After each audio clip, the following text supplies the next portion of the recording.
पंजाब की नई मान सरकार पूरे एक्शन में नजर आ रही है और जितने वादे आम जनता से किए थे उसे निभाने के लिए पूरी तरीके से जुट गई है। आइए अब बात कर लेते हैं उत्तर प्रदेश की। तो 25 मार्च को योगी आदित्यनाथ दूसरी बार यूपी के सीएम पद की शपथ लेंगे और योगी के राज तिलक के साथ ही मंत्रिमंडल में केशव प्रसाद मौर्य का शामिल होना भी लगभग फाइनल है। लेकिन सबसे दिलचस्प बात यह है कि इस बार योगी के शपथ ग्रहण में कांग्रेस अध्यक्ष सोनिया गांधी और महासचिव प्रियंका गांधी को भी न्योता दिया जाएगा।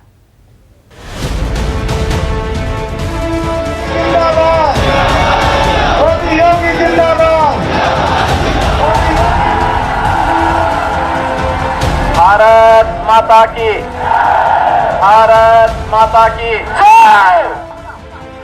चुनावी दंगल में सरकार बनाने की शक्ति हासिल करने के बाद योगी आदित्यनाथ भगवान की भक्ति में लीन है। चंद दिनों बाद ही लखनऊ में योगी आदित्यनाथ का राजतिलक होना है, लिहाजा गोरखपुर में भरपूर वक्त बिता रहे हैं। गोरखनाथ मंदिर में श्रद्धा के फूल चढ़ा रहे हैं। होली मिलन के बहाने समर्थकों पर आशीर्वाद बरसा रहे हैं।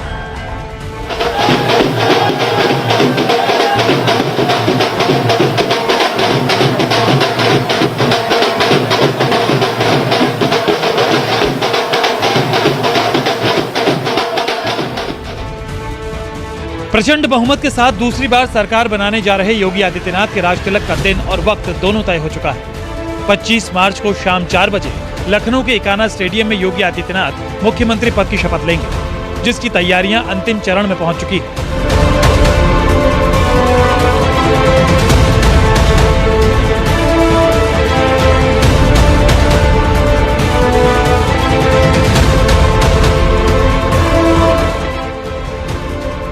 पांच साल के सफल कार्यकाल के बाद यूपी की सत्ता में वापसी कर 37 साल पुराना मिथक तोड़कर इतिहास रचने वाले सीएम योगी आदित्यनाथ के शपथ ग्रहण समारोह को भव्य और दिव्य बनाने के लिए बीजेपी ने पूरी ताकत झोंक दी है। कहा जा रहा है कि इस समारोह में 50,000 से ज्यादा लोगों को न्योता दिया जाएगा। समारोह में पीएम मोदी के साथ बीजेपी के आला नेताओं की फौज हो तो वहीं मुख्यमंत्रियों की टोली भी हो।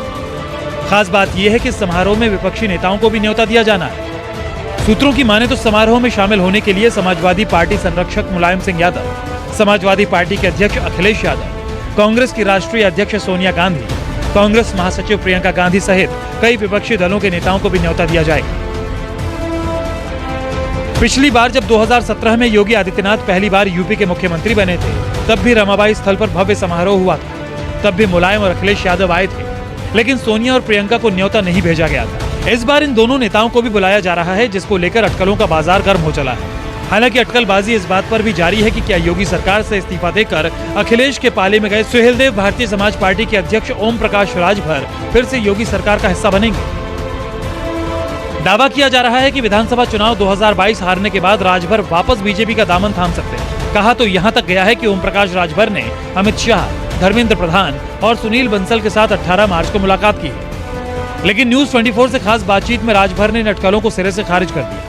ये भी कहा कि अगर शपथ ग्रहण समारोह में न्योता मिला तो भी वो उसमें शामिल नहीं होंगे। ये निराधार है। ये सोशल मीडिया पे किसी सज्जन की देन है जो इस तरह के खबर फैला रहे हैं। हमारी मुलाकात अमित शाह जी से होती थी जब हम उनके साथ थे।